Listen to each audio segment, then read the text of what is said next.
Good evening and welcome to the Man United Agenda. And I'm exactly where I want to be, surrounded by hot boys.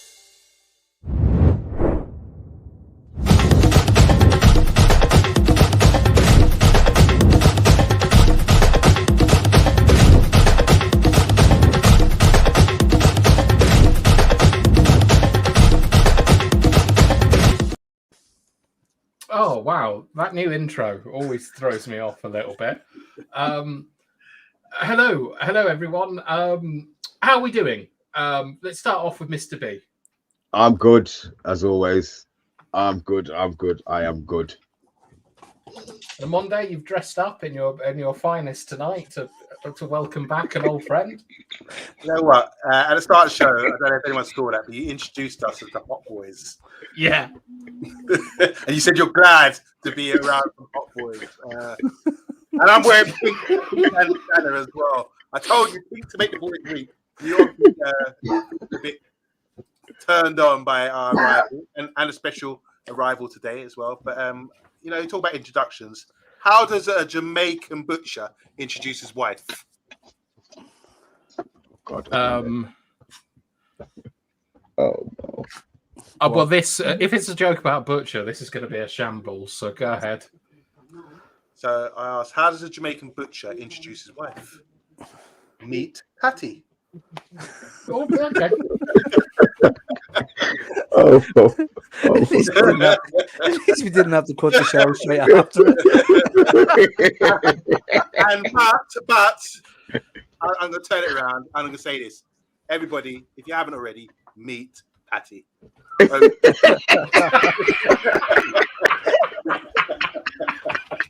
I'm a little less salty. Can we call you Patty? Meet Patty. Has anybody ever called you Patty? Yeah. And I've been called worse, Oh, God. How you doing, Pat? Welcome back, man. How you been, man? Oh, lads, I've missed this, I'm excited to be back. I'm as excited as I was to see Martinez walk back out onto that pitch the other night. Yes. Oh, that's why you came back. Oh, right.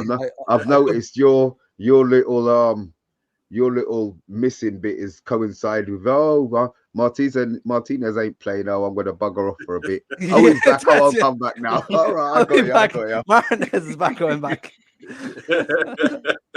Put a smile back on our faces, eh? Speaking of people who's back, look, it's Solo popping in to say hello to everyone. Welcome, Solo. Got Andrew demanding compliments. It's Vincent Bullock, who I haven't seen for quite some time. Hello, Vincent. How you doing, Vincent? Well, Vinny. Big T saying, I said from day one I never wanted Qatar. Absolutely buzzing, it turns out. It was a fake shake. And Stephanie Griffith saying, big up Bathtime, Pat, OMONDI, and Mr. B. Big up, Stephanie.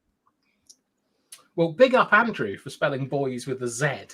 And he's saying, good evening, boys. He's also saying that he's told worse. I struggle to believe that, to be honest, having worked with OMONDI for all this time.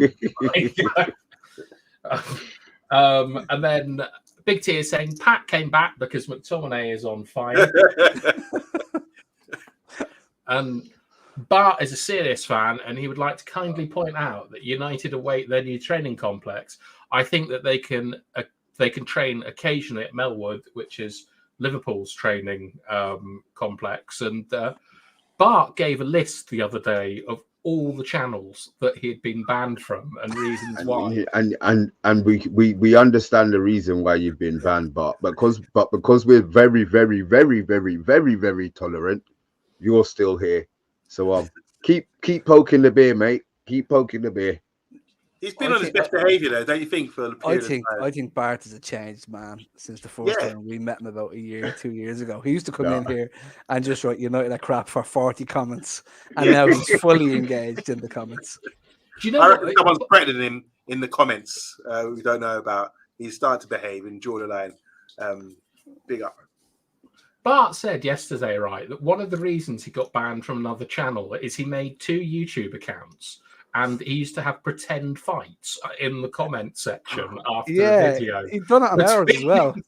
Yeah, you're right. You did. Yeah, He had another one called Stephen Bourne or something like that, and he was having arguments with himself, and we were like, "Come on, Bart, we'll be getting lost." to be fair, I think we've had a couple of, when we started, we had a couple of people who argued amongst themselves. Yeah. To be fair, Yeah. But we Oh, sussed wow. it. Wow. We Well, sussed Big T, look, we're gonna do this for you. We didn't go past it. We wanted to yeah. get more people in there. So a new training ground on the golf course is to commemorate Scott McTeamonay.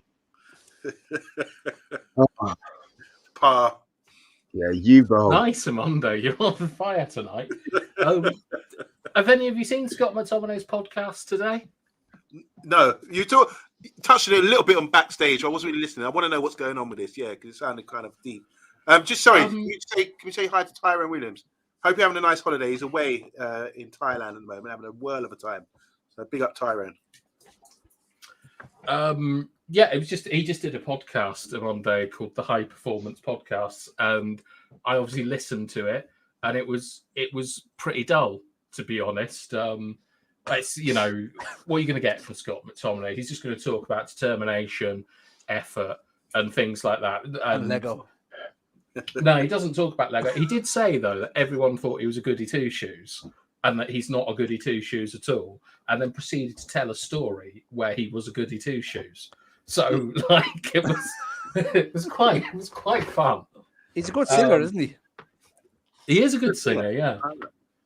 But he did mention, yeah, like he did mention some interesting things about how, like, the players at United, when they're about 11 or 12, started picking up boot deals, except for him. So people like Twanzebe and Rashford, like, started their relationship with, like, Nike and Adidas around that age and things, which it's like a crazy world that those boys live in. But anyway, who wants to see the show tonight? Yeah. All right, gang. This is what I've got for you. We got some stuff about Brailsford, which is a name I find difficult to pronounce, Pat. So Jim has been raising up the Manchester United Supporters Trust. We're going to go out and buy a golf course, and after we've done that, United are going speed dating in one of the weirdest stories that I think I found. And we do understand that there's been, like, the SEC ruling and all these sort of financial things. Don't worry, we've got it covered tomorrow with Rebel. He's doing a really big show at 9:00 with Stefan from the United Philosophy. You know Rebel, it will be in depth. He'll really put the effort in. He'll understand everything and explain it to you. And it should be great. So just before we start off, here's Bart talking about yeah, that's the one, Joe White. Joe White. That's the one. Oh, Bart, you're such a. I think it's great. All right. He's never got banned once. I think he hung around because he just couldn't get any of our goats. He's just sort of like that kid that just, like, eats crayons in the corner. You just check that he's not doing any damage to anyone and just let him have his fun. After Joe White came around, he kind of gave up the gig, and then he started to actually talk football sense. And then we started to realise that he actually knew a bit about football. Yeah. Not much because he supports Liverpool, but he put the crayons down for a bit. It's just. Look, you can't judge on how people get their entertainment, though. But I do think it's funny that Bart sat down and made an account, like, and then he actually typed all those words out and pressed enter, and then started fighting with himself. So I think that's wonderful. I have a feeling Joe White's going to make an appearance tonight.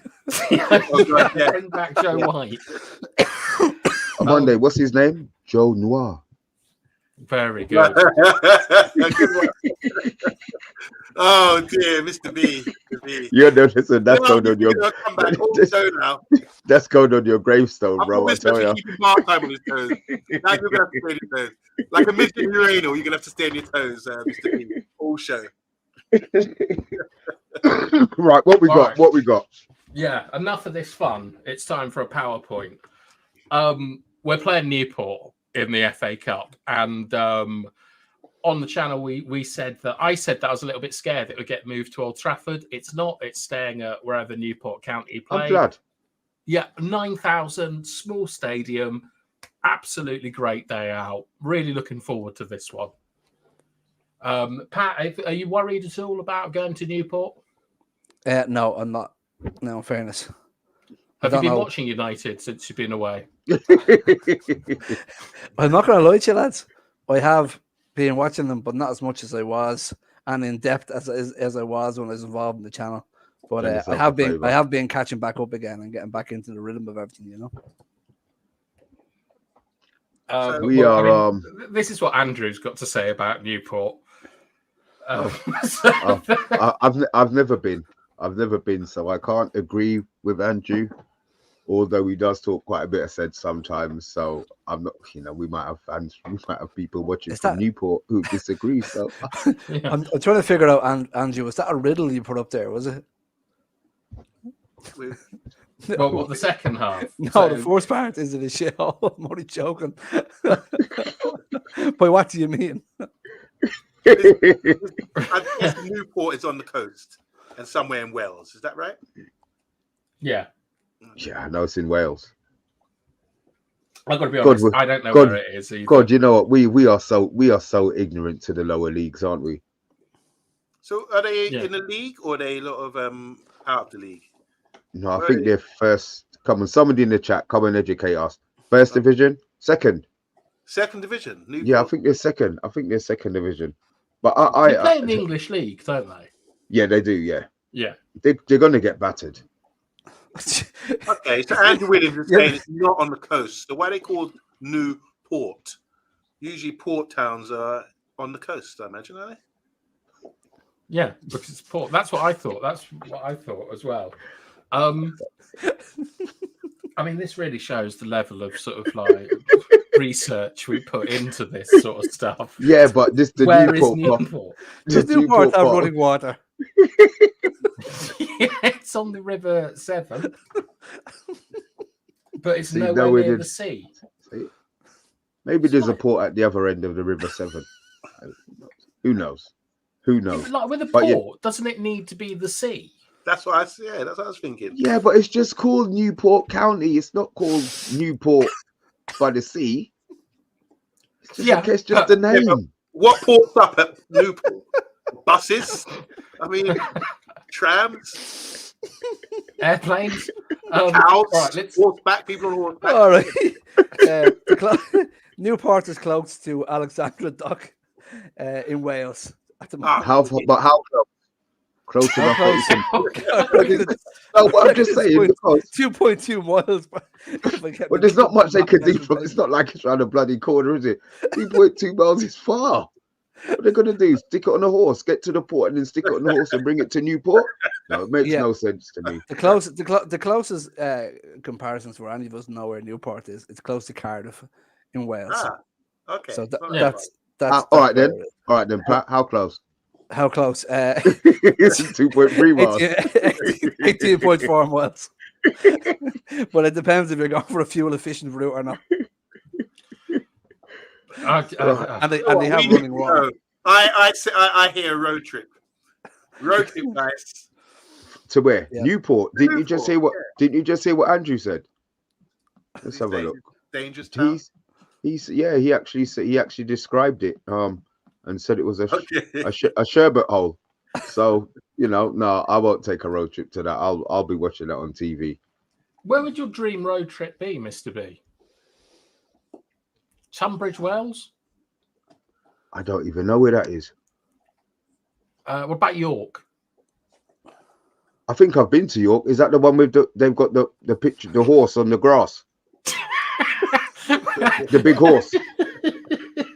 Is that not the one with the big horse? I don't know.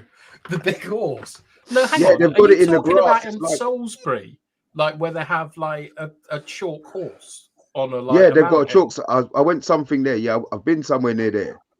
I remember seeing a chalk horse. That's a long way away. Oh, well, right, look, let's move on. All right, OMONDI. when gloves cry. A breaking sport, a story that has come out Prince. is that Prince Anthony Martial has been told to train on his own to improve his fitness before Ten Hag will consider picking him for United. Martial is not injured, but not deemed fit enough to train with his teammates. Wow. So all this time when he's not been OMONDI. playing, okay, so all this reveals a lot. So all this time he has been playing is to do with this sort of not training hard enough issue, which Ten Hag has with a few players, as we've seen recently. So, and we suspected this as well because we don't feel. I mean, there's a lot of criticism. Nobody's sick for that long. Working, do we? We even feel that. So. We're not really surprised, are we, when gloves cry? Brilliant, love that. And when we're hearing that Martial has been booted for not working hard enough and deemed as injured because he's not up to scratch with his fitness. Who was it? Now I'm trying to think who was the wasn't it Martial, Cavani, and Pogba that were the three players that Ralph Ragnick said had to leave the club immediately? That they're absolutely cancerous for the club, and somehow Martial is still here after 8 years, and Ragnick's gone. What, 2 years? Is it? Did he name people, Pat? He named Pogba, Cavani, and Pogba, Cavani, and Martial, and they were the three players that he named that were poisonous for the dressing room, and he wanted rid of them. Well, United needed to get rid of them as soon as possible. Now, the only one that could surprise me the most really was Cavani, but look, you don't know what goes on in the dressing room entirely. We can only talk about what we hear. I haven't heard that though, Pat. But they all wear gloves. Pogba, Cavani, and Martial. They're part of glove squad. Yeah. Mr. B. I wouldn't say I like him. Yeah, he's just wasted. He's just wasted himself. I don't understand what motivates people. Honestly, he's at a good club, all right. It might not be the biggest club in the world anymore, but have some pride in what you're doing, man. He's been one of our longest serving players. And I don't blame him for sitting down on his contract. He didn't ask, well, he probably did ask for it and they bent over backwards to give it to him, to be fair. But I don't know. Man, it's frustrating. It's frustrating. I wanted him to be better than he was, and he's gonna leave, and I'm gonna hate him like I hate everybody else who leaves the club. So it's just what it is. I don't know. I'm just so frustrated because I really, really like Martial. I do, but nothing that he does would make me think he gave a toss. How long hasn't he cared?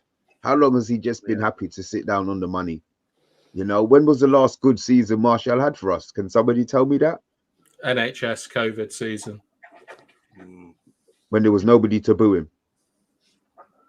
Well, yeah, basically. But do you think that, like, I don't know, I'm sort of clutching at straws here, but do you think that this might be one last throw of the dice from Ten Hag to try and motivate him to do something before the end of the season?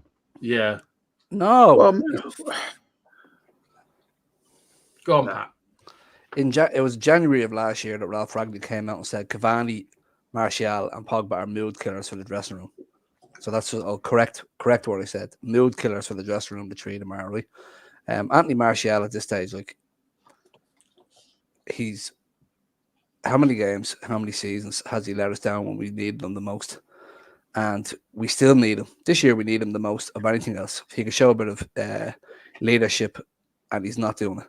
We have a young fella thrown in at the deep end in Hoyland, and Martial is still, he's not even match fit, even though he could be fit. You know what I mean? To me, that's a player who just needs to go. He doesn't want to be here. He doesn't want to show effort. So why would you have a player within it? It's as a manager, I wouldn't even have him anywhere near the training ground. Don't mind training alone. I'd have him training in a separate stadium and not even interacting with the players. I wouldn't have him anywhere near the club. Yeah. We ruined him. Bilal, could you just expand on that one because I think we've given him every chance. I don't see how we ruin. I don't see how we ruined Martial. To be fair, Manchester United have given more players more time and more chances than any other club. Now you look at all the players that are bought for this club, and we came from a genre before all these previous managers in the past 10 years that no matter how much we spent on them, if they weren't good enough, they were gone the following season, and they were let go, and they were sold on. And now we have the Lindelofs of the world, we have the Martials of the world, who are just coasting along here. They may as well be taxi men at the club who don't own a taxi and just walk around the place kicking stones all day because they're fucking useless, excuse me language. Every one of them, you know? Oh, that's a fine pat. Right. Yeah. Let's also go through these comments. Talk about him. Maybe he just needs some extra time and a kiss. Who knows? You get a Scottish kiss. Monday. Huh? I'm talking about Prince puns. Oh, okay. Oh, good. So well, you should have let us know because I was totally confused. I love what's the one like the Lakes of Tallahassee or something? The Lakes of Tallahassee. There's a lyric about find yourself in the lakes of Wutakama. Oh, from Prince. Like. Yeah. I don't know how you're going to throw that in, but yeah, nice. All right, Bilal is saying, have we ever heard of the internet? No. And we've got Will Williams, who I haven't seen before, saying Newport does have a port, and it's east of Cardiff. Love the show. There you go, see. Who said it was west of Cardiff? Was that you on Monday? I said it was near. I said it was 18. I'm joking. Ask Will, is it 18 miles from Cardiff? Tyrone is saying York is a beautiful town. He's correct. And we deserve better. Said what have I tuned into? Just a slow news day. Williams is one of the Welshest surnames there is, right? Because we've got 3 Williams in the house tonight. We've got Will Williams, his brother Andrew, and Tyrone Williams. But they do say that Welsh have got such great singing voices that they must be like soulful and like Tyrone. Yeah, you're an idiot one day. All right, DK Wilson has said, I come in, you guys are making fun of the smaller metropolis in your esteemed country. The large population bias is astounding. Says DK Wilson for the largest state in America, Texas. I think he's from Texas, isn't he? Martial would need his gloves in Newport. Oh, yes, he would. Can't sell Martial, yet he's happy to earn money without working. Serves the club right. No desire. And Stephanie is saying, now the geography lesson is over. Everyone can hit the like button. Thank you very much. So Martial was actually going full speed during games when we saw him allegedly trotting around the pitch. And it's crazy, isn't it? Imagine coming back from illness for 2 weeks, and then they're like, you are just too unfit to even train with professional athletes. What has he been up to? Martial shouldn't be sold. He should be sacked. You'll have to pay him. Martial is a joke. Big up JR. And here's Emma Kay, who I haven't seen for a bit. Can Martial even train hard enough to be deemed fit? Wouldn't he get injured? Can I? Yeah, I remember what I was going to say now. Just a quick one. Newport. Quick one, really quick. Hazard, when he's at Chelsea, he done what he wanted. He didn't train hard, done what he wanted, and performed on the pitch. When he went to Real Madrid, he said he suddenly had to train hard. There's a new club, big club, and he felt that he had to do what the manager said in the training ground. And that's how he got injured all the time. So he blames it on, he should know his own body. When you reach a certain age, you should train as much as you can to be match fit. Paul McGrath, Ledley King, I know they had serious injuries, but that's that kind of like philosophy there. And that's what Eden Hazard said, blaming. He's saying he used to manage his own training and so when you don't train hard at Chelsea, he was still the best player of the year, top player, one of the best players in the Premier League on match day. But everyone knows he was a terrible trainer and a bad influence. So if he was under Ten Hag, he'd probably be kicked out of the club, no matter how talented he was. But he would perform. But when he went to Real Madrid, he stepped up the training, done what they wanted him to do, and suddenly his career was over because he got injured too much. So you got to know your own body a lot of the time. I don't know if that applies to Martial, but that was just a parallel story with what happened with Hazard. But like we've had players at Manchester United before who weren't great trainers. Rio Ferdinand always talks about Carlos Tevez for walking around the training pitch, and like he said he may as well be like a rock ape going around just dragging his arms behind him around the grass during training all week. But as soon as that came to game time, he was just an animal. You know. So what would you rather? Sorry. That's why we didn't sign him though in the end, wasn't it? Because Fergie thought his attitude to training was too poor. It was a bad influence on the rest of the team. Look. Yeah, but shouldn't players know their own body, know what they're capable of doing? And if you say, right, if I do sort of running, I'm going to get injured. I'm going to get myself unfit. I don't know. Just put it out there. I wonder what you guys thought about that. Is your wage just not part and part of your? Is the structure of you're requested to do, like, so training has to be part of your process of work, like. Yeah, but look around again, if you know there's things that you can't do or stuff that is going to make your legs or the power in your legs weaker, surely you should be able to avoid doing that much. But then I suppose that's down to the manager bending, because if you can do it and produce, then I don't see what the problem is. You don't say you take 2 days off training, but while everybody else is sprinting around, you're still there doing something else. I mean, people understand you reach 30 football age. We're not talking about our age, football age. You do know. Look at Varane. That's probably why Varane's been so peed off.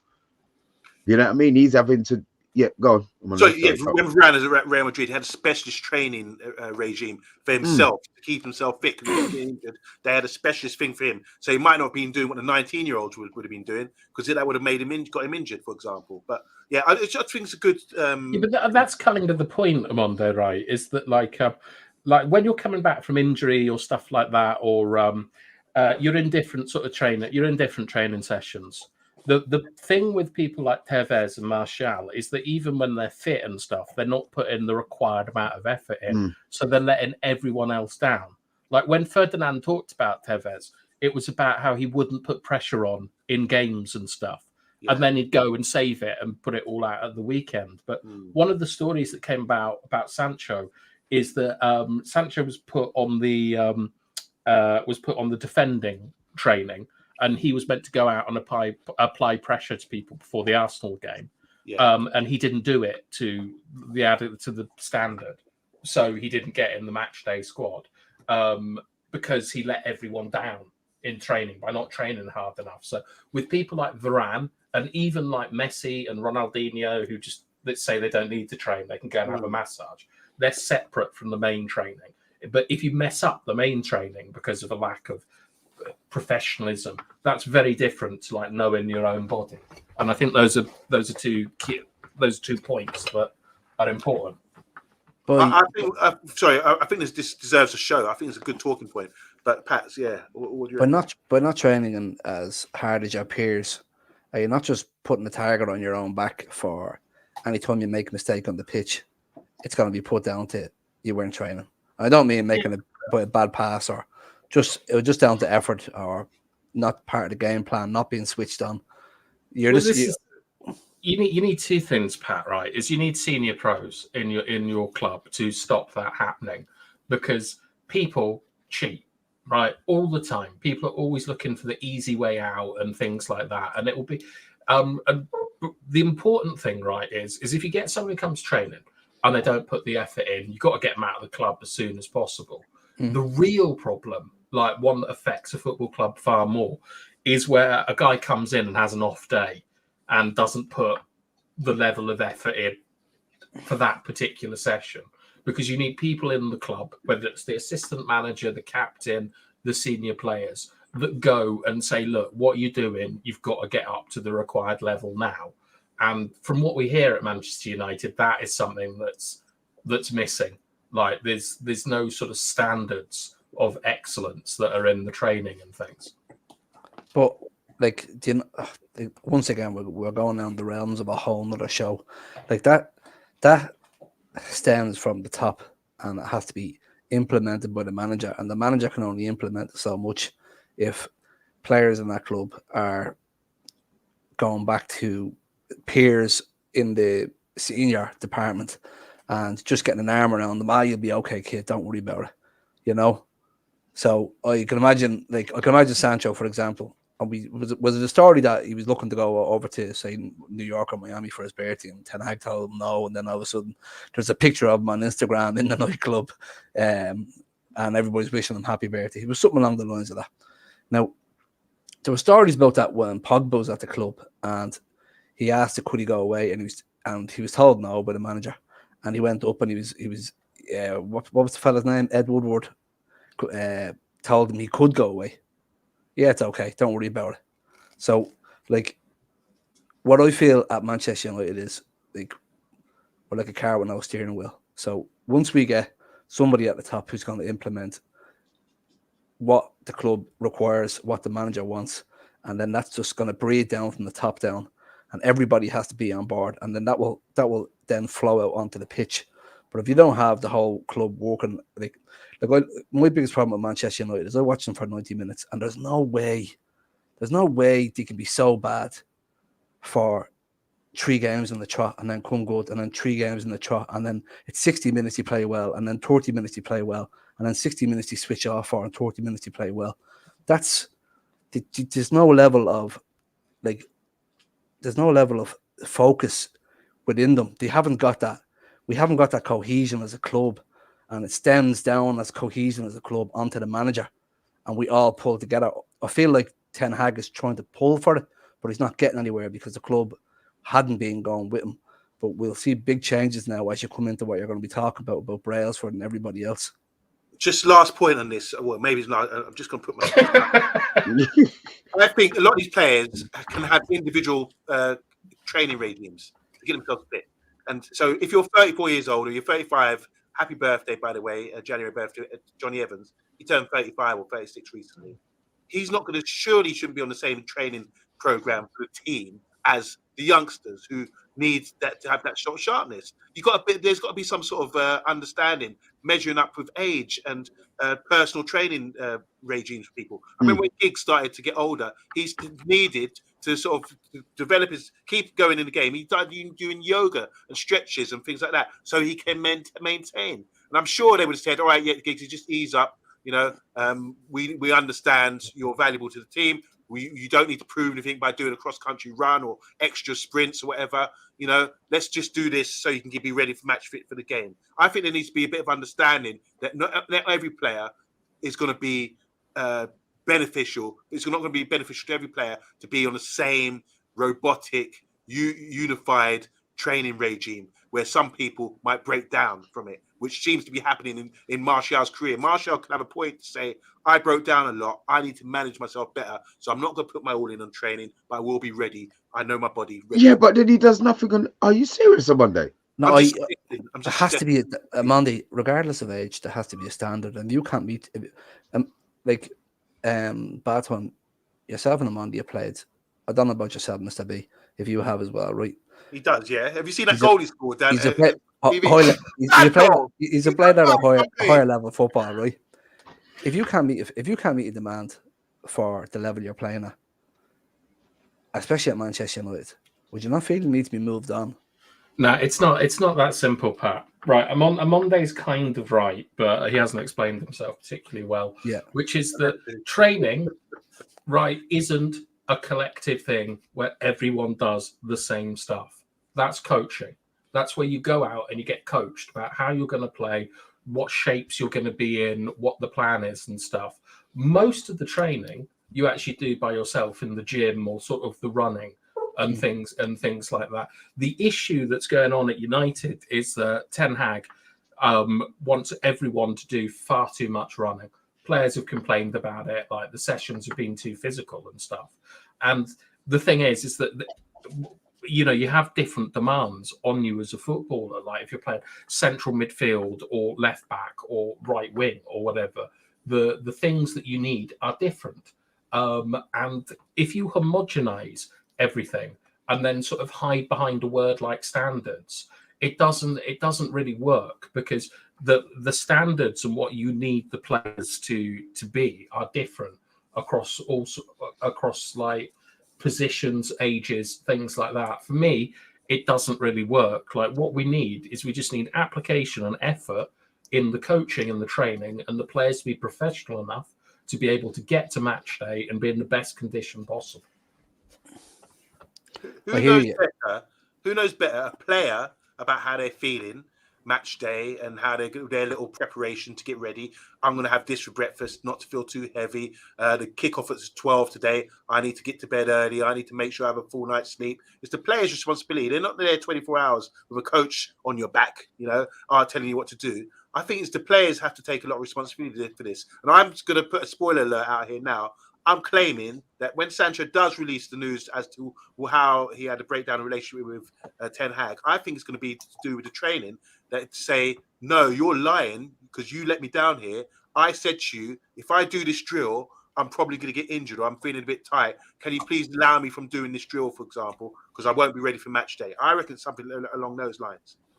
I thought you were going to say it's that he didn't let him have 2 Weetabix for breakfast. You need 3. Sorry, anyway, let me drag that out. All right, let's actually, I've got to do the comments, haven't I? So sorry, guys, I've been distracted by lots of other people. Anyway, so we've got Big T saying we can agree Ten Hag overtrains Martial. I don't think you're not going to get any agreement out of anyone tonight. And it's Matthew Bassett, the king of the kebabs, picking up everyone on the show and in chat. The thing about Martial isn't as gifted as Ronaldinho, right? That's where I stopped reading that. But we deserve better, who has also managed to change his profile picture since he last commented. Has Martial stole more of a living than Phil Jones did? Where is his Erie? I love Phil Jones, and I'm not having any Phil Jones slander. He's an absolute hero. Ledge. Emma Kay is saying they're professional athletes. They should know what their job is about. And we've got Football United TV. Just back from Brazil, by the way. Went to a trip to Brazil, the footballing nation that we all love. Big up, Matty. Hope you're doing well and doing that little samba dance. I bet he's learned a bit of samba now. Every picture you posted, Matt, you seem to have a couple of ladies on your arm. Was it that kind of trip, my friend? Yes, he was. He's in the Canary Islands. Wow! Oh wow! Back again. He ain't messing around, is he? Yeah. Damn. Okay. And we got Andrew Williams saying, "Remember when Yaya Toure had a tantrum because they didn't make enough fuss about his birthday? Did he end up putting a curse on them because he didn't get a cake or something?" Well, it didn't work, did it? Yeah. You put it on the wrong club, wrong Manchester club. Subvids, play as a team, train as a team. I like that. Darius has said homogenized about 12 times this week. Cheers, Andrew. If the players don't train as a team, how are they to play as a team? Great training standards equals a great practice player who sucks when the game whistle blows. Great coaches and managers understand how to manage each player's needs, particularly with training. And I quite like Emma's comment here. He's a professional athlete. He has to train unless the doctors say otherwise. And Realist Cavs is saying that we really need to sell Rashford and Bruno. He wants to sack Heath. I'm not reading that, Andrew. All right. When I wrote that Martial isn't as good as Ronaldinho or Messi, in fact, he isn't a patch on Berbatov, who, despite appearing lazy, was renowned for his coolness in front of goal and positioning. Do you think that if Berbatov was in the current squad, he would get the same kind of treatment as Martial? Berbatov wore gloves as well. Yeah. Yeah, Berbatov was class though, man. But I mean, Martial could have been class with like Nani and the lads giving him a bit more service. Could.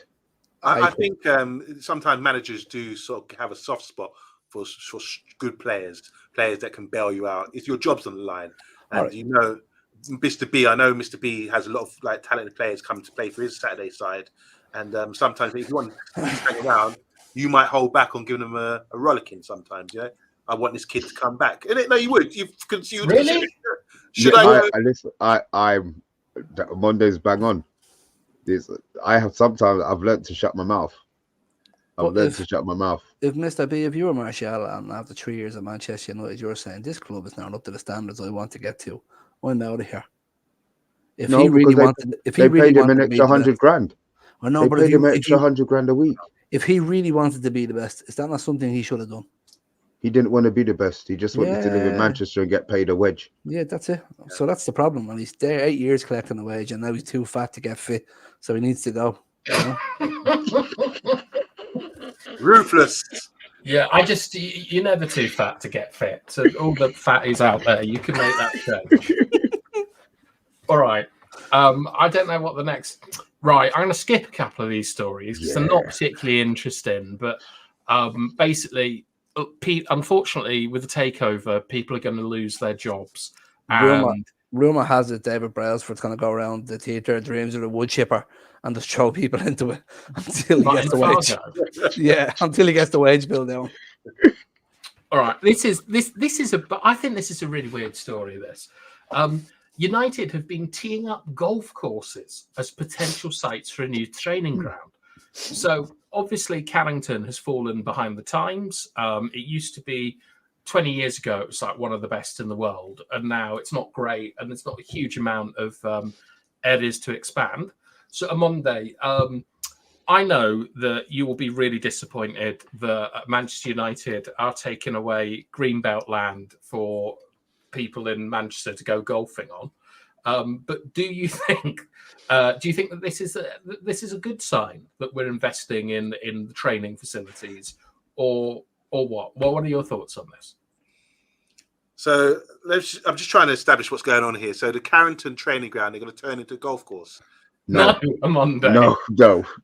They go to. I love you, If you hit 2 hole golf course, they're looking to purchase Highly, is that Highly Park Golf Club, and change it into the new Manchester United training complex.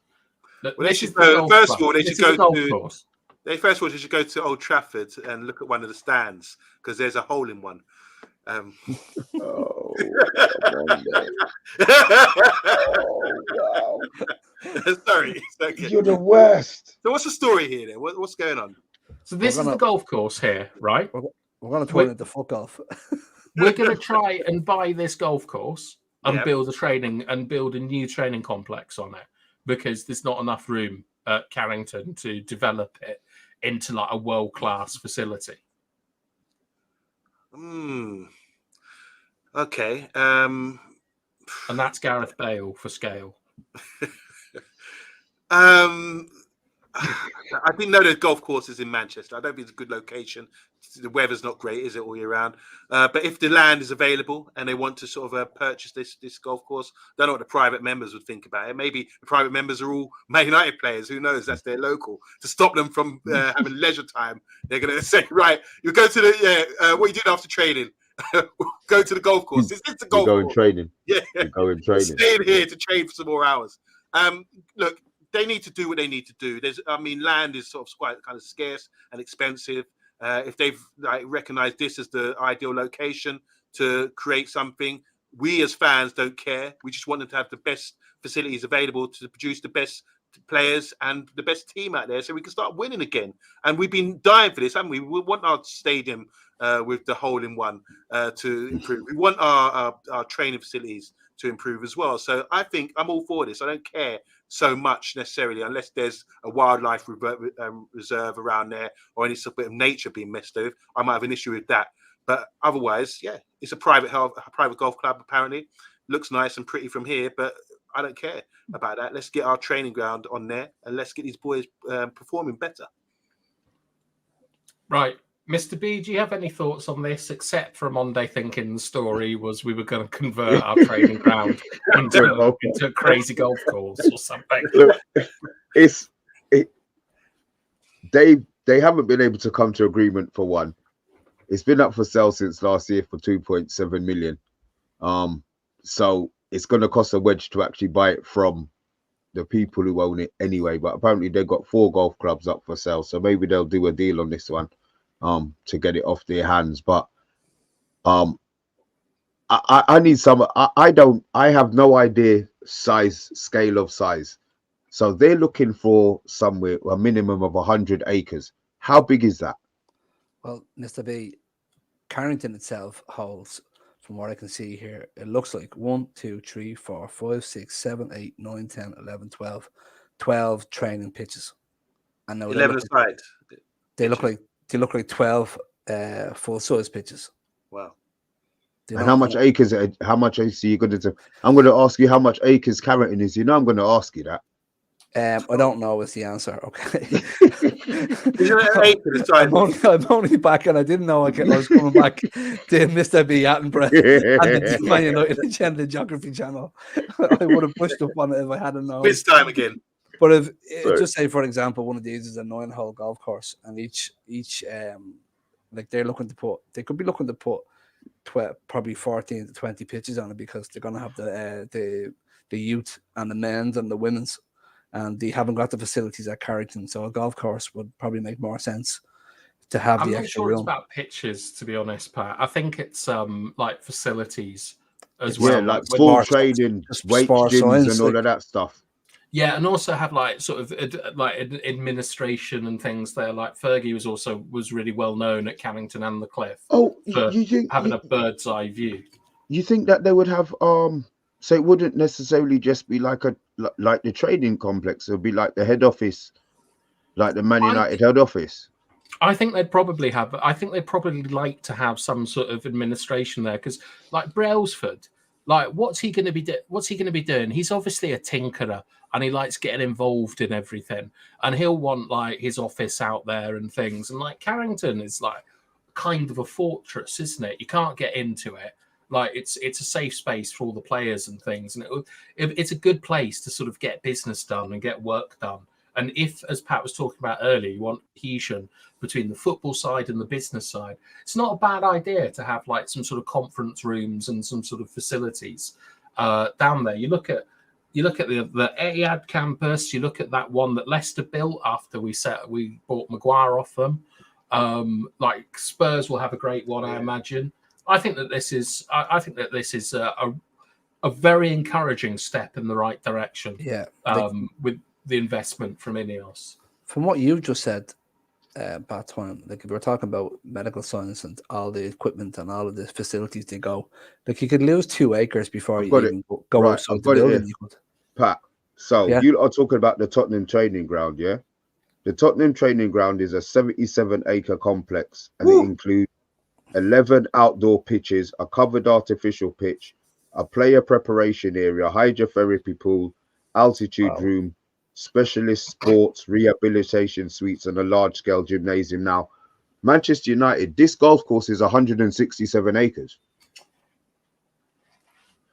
Why do we need a high-altitude preparation room? What on earth is that about? I have is it that bubble thing that they sit in to get their Where do y'all run into each other? Yeah. They're gonna play so they want it team in Chile. Sorry? They're gonna play your old team in Chile. No, it was like I've told you, Chile was at sea level. It was when I went to Peru. We had to take the oxygen and things. Really good fun. Shout out to all the guys in Ecuador. It sounds horrible out there at the moment. But look, Big T is coming in with a conspiracy theory that there's natural grass underneath Carrington, and this is why they want Carrington moved. Ineos own the rights to frack.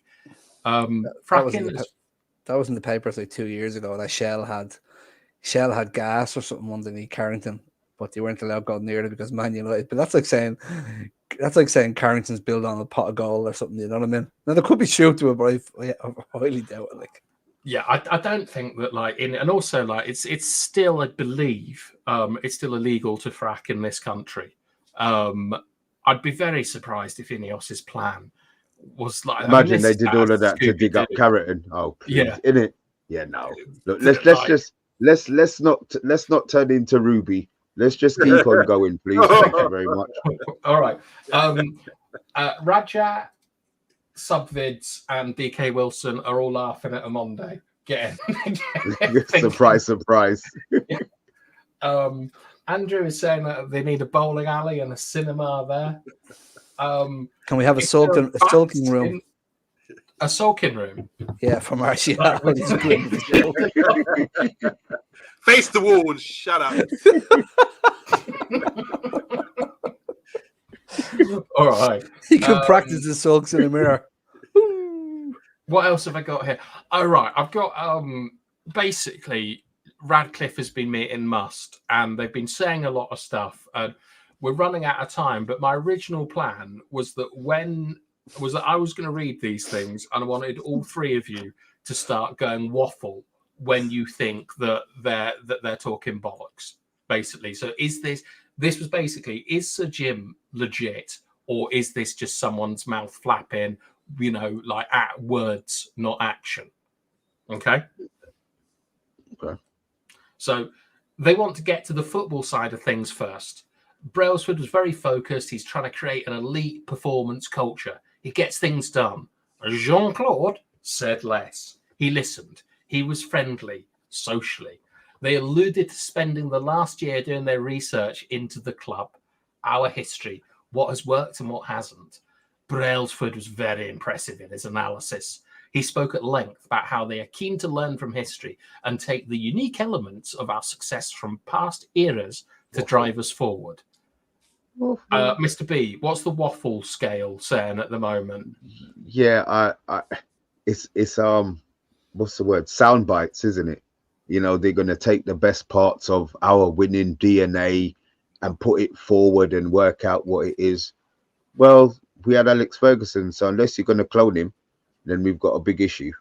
Look, I'm happy with what they're doing, and they have to start somewhere. To be honest, they have to start somewhere. I know a lot of people don't like the M.U.S.T lot. I'm quite ignorant. I'll be honest. I'll hold up my hands and say I'm quite ignorant as to what they do, or what they talk about. Maybe that's wrong, but I don't delve into that side of it. My memory's not long and strong enough to hold that sort of information anyway, to be fair. But it's not something that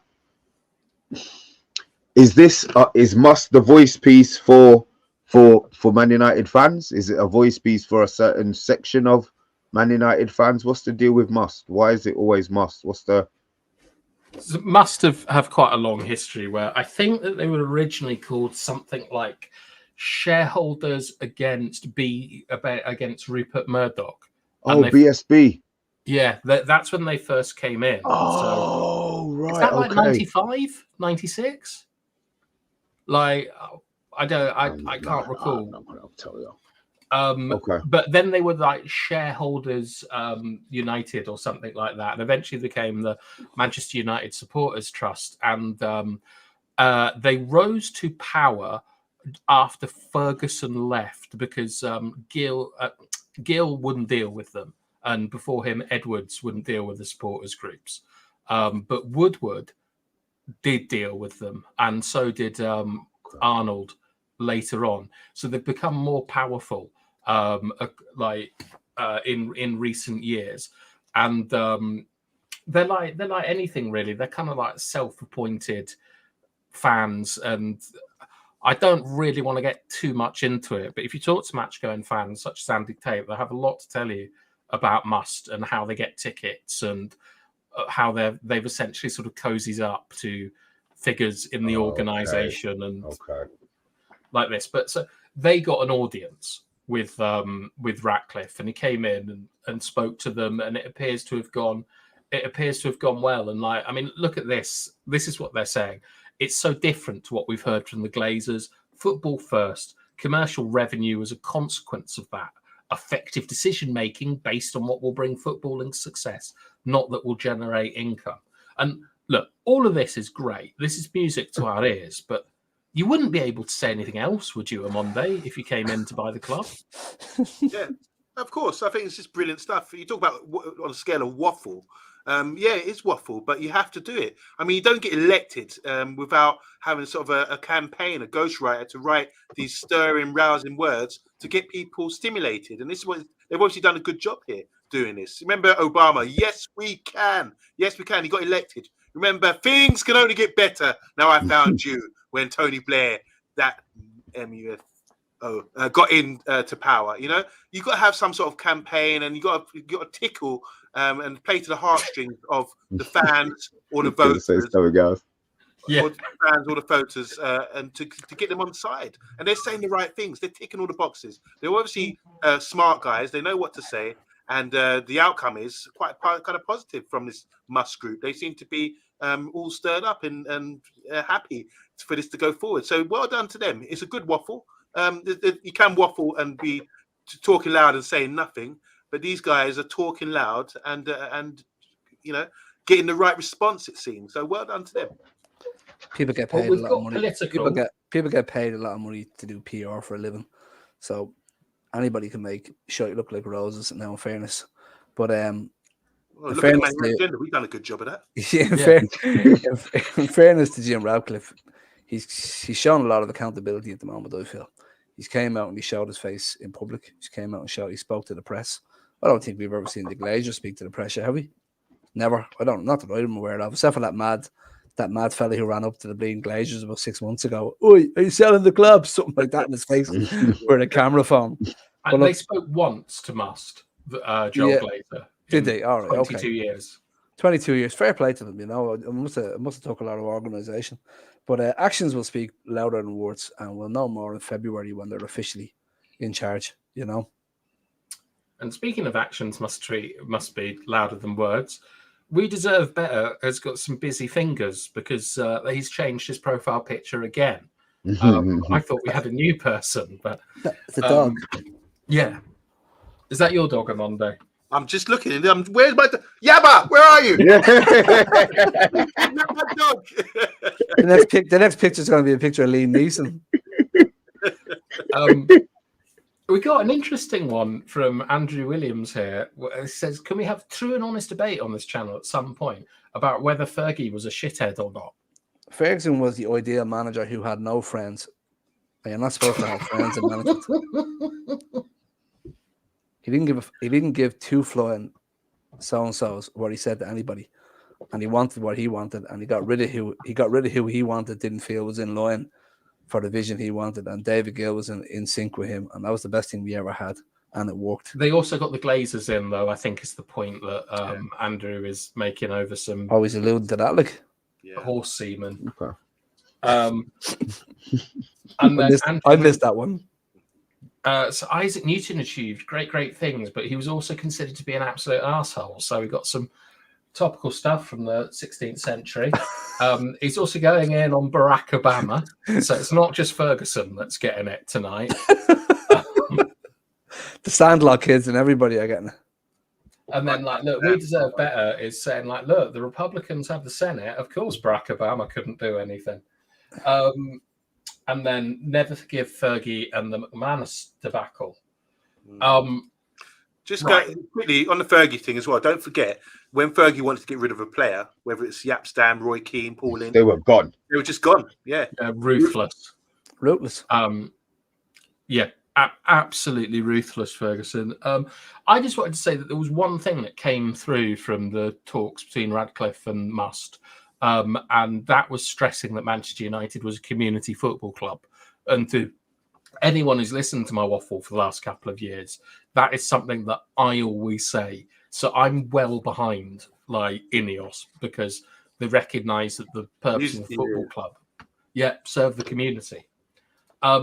Right. Up here, this is our last story. Don't worry, we're not going through all of this. Basically, because of FFP, we're having to get rid of loads of players to sort of balance the books. And even when we're looking at a player like Michael Elise, we're going to try and save a bit of money by sending Aaron Wan-Bissaka the other way. So typical United wheeling and dealing. But this is quality. Have you seen this, OMONDI? No. This is brilliant. I'm telling you, man. Read it out, bath time. Let's get the discussion going. Okay. The Transfer Room Virtual Deal Day takes place today, where football's version of speed dating brings together representatives of up to 500 clubs across the globe to try and sell their wares. The likes of United, Southampton, Roma, Montpellier, and PSV are expected to be among those represented as they tap into an online Zoom from about 12:30 to 6 p.m. and share who they have available and what positions they are looking for. The transfer in process has been started as key to Southampton signing Carlos Alcaraz from Racing Club for 12 million last year. So, Pat, United have joined Transfer Tinder. What do you make of this? I was going to make a joke about Tinder, but I don't know whether swiping left or right is a good or a bad thing.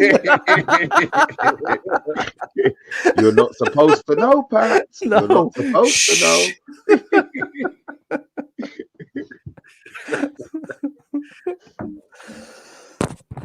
Sorry, I'm showing my age there. What do I make of this? Yeah, it seems like a bit of a fire sale thing, doesn't it? It's proactively promoting your players before the window comes around, to say, look, would you like him? Yeah. There's Martial sitting in the background with a face on him with a Big Mac in his mouth. Look, he's in great shape. He's in I great can shape. see this a bit like QVC or the shopping channel, and it gets to like United section, and out comes like Murta and Fletcher, and they sort of bring Martial out and go, and do you need a lazy striker that is incapable of scoring headers or training? We've got the guy for you. Do you know what Man United would be? Man United would be like one of them adverts you're talking about, where every one of our players is like a magic mop, and then when you get them to your club and try and use them, the heads will fall off, and it's not really a mop; it's a spinning sweet brush, and it's useless. Right, come on, Monday. Talk to me about this. Is this nonsense? What is this? It does. You put the title there in headed paper, headed words, bold, italic. Meat market. Yeah, it does seem like that, or a bit like a slave market, where you're saying, "Look, I've got these guys for sale." And I wonder if the players know about it. And it, like you say, speed dating, that kind of thing. It does seem like that, whoring out your goods. So I would say, if I was representing Man United, I would say we got plenty of fish. Will Fish, sorry. Will Smith. And Will Smith, if you want it as well. Oh, God. I think Will Smith would do better for Man United than Martial. or this Will Smith fella you're talking about. You'd have a lot more fight in them. Yeah.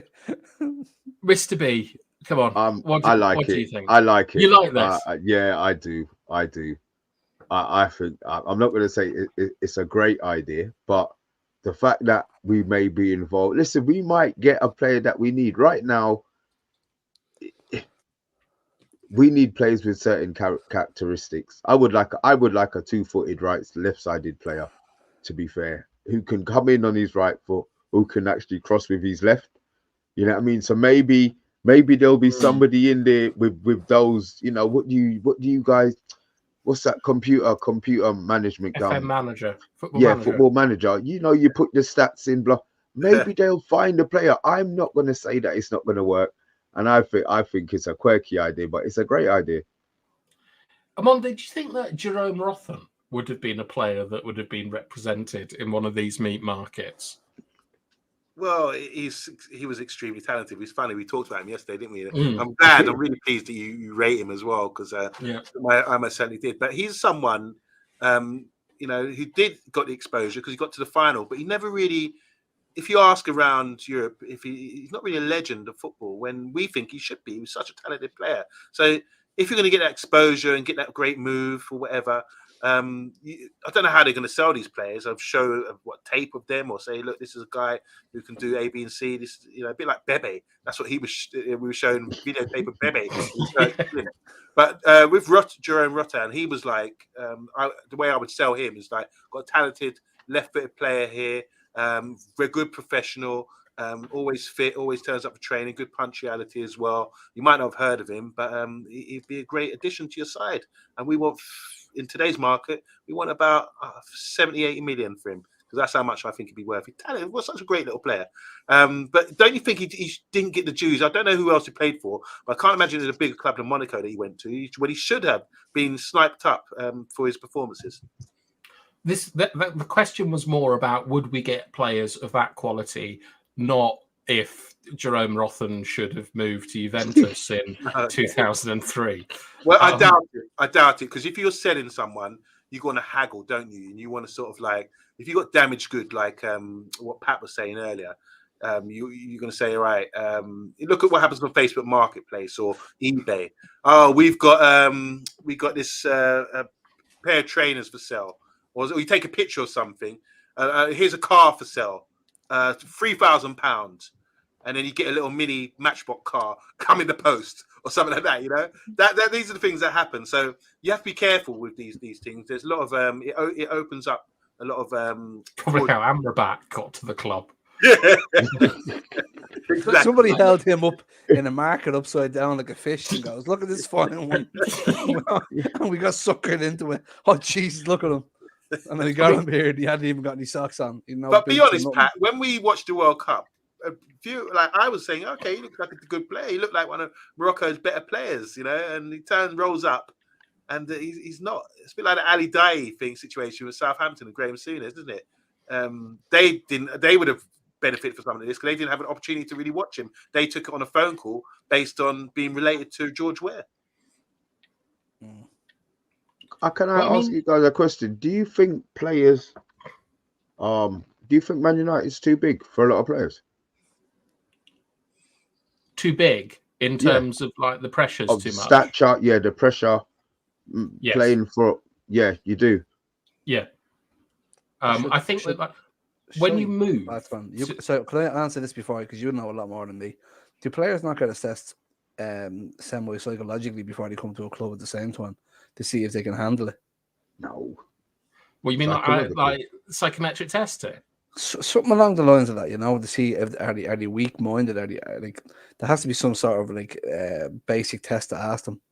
Like they ask around like the players, they try and see like what they're like with their family and stuff like that. They ask you like, you know, a lot of the time sort of international football, you'll ask their teammates what they're like and things like that. Like they do a little bit of work around it, but you know, if you're getting in like someone like Anthony, the manager knows him and things like that, but they don't do the sort of the proper testing.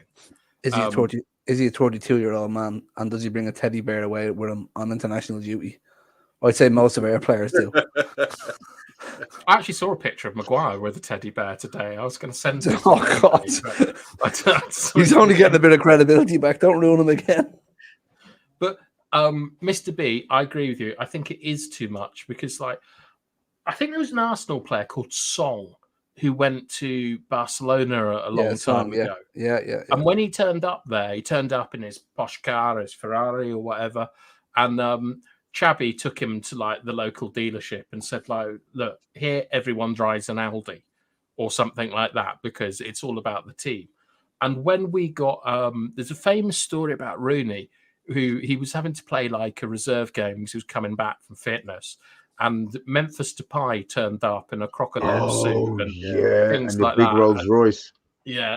And Rooney was like, it's never going to work out here because, like, I think that the players, when they come, they don't really understand the nature of United, how big it is, how much pressure is on. Like, like a team like West Ham or Leicester, huge clubs, you know, millions of people see them each week around the world, but you don't get the same level of scrutiny. Like the second you sign for United, I think your world changes, and a lot of players can't deal with that. A lot of examples. Robin van Persie said it very well. He said that when he came to Manchester United, what he said was, and what I can interpret it from what he was saying is that players come to Manchester United, they think they've made it. But when Robin van Persie came to Manchester United, he'd do the training session like everybody else. But when the training session was over, he'd see Rio Ferdinand in the gym. He'd see Ryan Giggs doing yoga. He'd see Ronaldo and Rooney out with a bag of balls until the sun came down. And that was every single day. Model professionals. I could not imagine any of the Manchester United team that we have at the moment with that kind of dedication. I just couldn't see it. probably one or two, but not all of them. Not at the same level. I think there's an element of that. I do agree. But I just want to hear some examples of players. The one player I want to talk about is Dwight York. He was at Villa. He came from Trinidad, the ghetto of Trinidad, picked up there, came to the Premiership and became a bit of a star at Aston Villa. And then he came to Man United and in a couple of seasons there, done bits. And then he just kind of dropped off after that because he thought he'd made it. He'd done what he had to do. That was the peak, you know. And what ambition do you have? It's like, Marvin Hagler said, how do you get out of bed when you're wearing silk pajamas? And so when you're at the top and you're getting that dough, because it is like boxing, prize fighting, they call it, football as well, it's about money as well. And you mentioned community there that as one of the key factors around Manchester United. But a lot of these players are turning up and they think they've made it because they're making big dough. You only have to ask Mr. B, show him the wage bill, and he's going to get really annoyed. And most of us would when we see how much they pay. People turn up and get triple what they, actually deserve, And that's where you think you've made it. So you're set, and your agent will say to you, "Well done, you've made it now. Invest in this, do whatever. You're a star, and you've got a 5-year contract. You're guaranteed, and you're set for life." And that's when you lose that motivation. Once again, going back to that quote by Marvin Hagler about getting out of bed when you're wearing silk pajamas. Tyson Fury, for example, he's heavyweight champion of the world, and then suddenly he beats Vladimir Klitschko, becomes champion of the world, and the next day he feels depressed because I've done it all now. What's more is there to achieve? But so to have that winning mindset, that mentality when you're at the top, that's what really separates people from greatness from just average players. And I think, like you said, when you're doing an assessment about a player, what they've got, you have to look into that and sort of try to predict with the foundation they have around them. I was mentioning Jude Bellingham the other day. That's someone who's a great example because he's got 2 solid parents who bring him up, and you can see he's made that transition smoothly and become a star based on that, compared to Sancho, who's, you don't see that foundation around him. Maybe he has got it. I don't know. I doubt it, though. He's come from Peckham. He's, a bit of a road man. He's made it big, and he hasn't got that foundation there. So when it comes to being professional and, producing in the short career that the players have, he hasn't. He's failed at the big club, and he's going to have to drop a level to sort of come back up again. And maybe, hopefully, he'll come back better, whether it's at Man United or another big club, because he's got the talent, So I think it's really important to, when you're scouting, doing assessments, as you guys were saying earlier, you really have to delve a bit deeper, scratch the surface and see what the real characteristics are of the player, if they're really going to make it at Man United. It's also the manager, though, Monday, isn't it? Because, we used to change the team at United all the time. And Ferguson was watching for that non-stop, for the players that lost the hunger. And when you know that the manager is like that you get a bit of fear in you.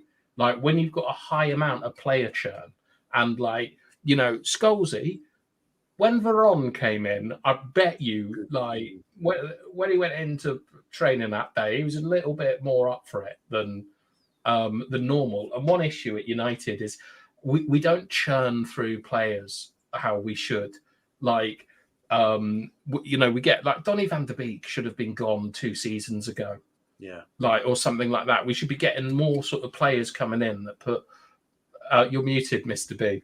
What would you say that was down to, bath time? Because it happens a lot. Is that a money saving thing? Is it a face saving thing to say that we bought the players in and they weren't good enough? I mean, Man City, they got rid of what they didn't want, and I think that's where there's too much people have a say in whether or not a player is allowed to go. It should be the manager's decision if the player goes, and then they go.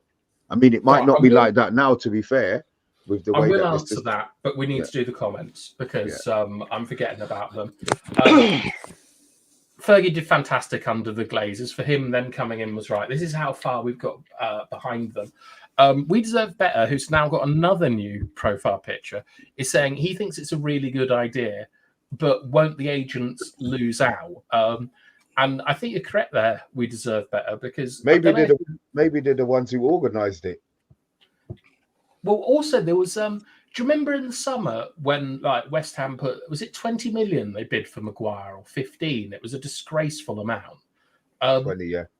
I remember reading that there was a website somewhere, especially for football clubs, which was very similar to that meat market, where you put out like your budget, like 10, 20 million, and a central midfielder who's good in the air or something like that. So I imagine that this is going on all the time. And normally it's probably United have probably seen it as a bit beneath them. But everyone's arguing about politics, and I'm very disappointed with the comments, because the only one making sensible comments is bloody Bard. And he's saying, look at the character, not just potential and quality. Which is a very good comment. And then DK Wilson is saying, United's football Tinder, seeking striker, must be willing to train to managers' standards, ruthlessly score goals, and be photogenic enough to be the United cover player, and make jersey sales rise 25%. That's a good one. And then I like this from Bart as well. Do United make enough effort to make foreign players feel at home in Manchester? Like kind of like after signing care, that's what Brighton do, innit? Brighton do that. Yeah. I thought every club did that. Oh, God knows what we do at United. Like, they probably get there and there's no one at the airport, and they see Donny van de Beek, but he's just out for a walk. Just got lost again. And we got Stefan. He's chasing Martial around. Come back, come back. Don't go without me. You know, ruthless, man. United's been seen as the destinations. Players come here and they think they've made it. Truth is, getting here should be only the next step of the journey, because winning trophies has to be the next goal. And I would like to think that is true, and that when the players get here, like Sancho, they think that it's time to kick on and they're going to do it all and stuff like that. And it's probably the culture around the club that gets there. But Mr. B, you asked a question about why we can't churn through players. My theory is that we do too many rebuilds. And so what happens with the rebuild is that you focus on a core set of players to be able to allow you to play the game. You get them in. Those are always going to be the manager's players. So like it would be, you know, Maguire for Ollie, or like it'll be Anthony, say, for Ten Hag. And Martinez, I hope he was going to say, but all right, yeah. Well, I was thinking of a poor player like Pat. Okay, yeah, fair enough. Martinez is back. I was giving you players that you didn't like, and so, and because we sign them on big wages and big money, we can't really churn them. Where someone like City, a lot of their players only cost about 30 million, like 35 million. They scout them correctly, they get them in. They do okay, or they don't do okay, and they just move them on the next year, and they get another one in. I suppose they're not getting paid all of the money that United players are getting paid. So yeah, I get it. Well, I think they are. Like, here's a bit of life. So how can they still move them on then? This is the point. If they are, I think they're getting paid by Abu Dhabi in offshore trust funds and things. Or allegedly. Yeah. This is what I'm alleging, is that I think that when you look at the wages that like United players are on, I find it very difficult to believe that some City players are not getting a hell of a lot more. But City are, you know, they're being investigated for cheating, and I think that they're being paid in different ways and things like that. But even when they move to a new club, I think that they'll still be getting paid somehow. So it's easier to move them on. But unless there's any other business, I'm really tired and I want to go to bed. Yeah, that's fine. I can go and eat. Yeah, are you hungry? I'm always hungry, man. You know this. What are you I'm having? always hungry, man. What have I got? I think I got a lasagna in there, to be fair. Oh, nice. Look at you, like Garfield, sniffing. Yeah, I think it is. Expecting you to start floating about. So I'm looking forward to Rebels doing a show on. Yes, tomorrow. Yeah. Lasagna. Yeah, we must pick up Rebels show. If any of you are interested in all the financial stuff that's come out today, like there's huge stories about the Qataris basically taking the piss. This like Ratcliffe's trying to get control of the entire club, and the Glazers making it difficult. We've got huge ramifications with our wage bill increasing because of like Champions League football. And then we're out of Champions League football, so we have less games and higher wages. What does this all mean for transfer budgets? Rebel tomorrow with Stefan, who is the United Philosophy. He's going to subscribe to him. He's normally on, I think, about 7 o'clock. So he's kind of like the warm-up for the main event of finding out what Mr. B is having for dinner. But Rebel will have the answers to all these questions tomorrow. He'll be on at 9 o'clock. I know he's going to put a lot of hard work in for it. Let's all go out there and support him, and really looking forward to it. And with that, we're out. Are we allowed the outro? Yeah, just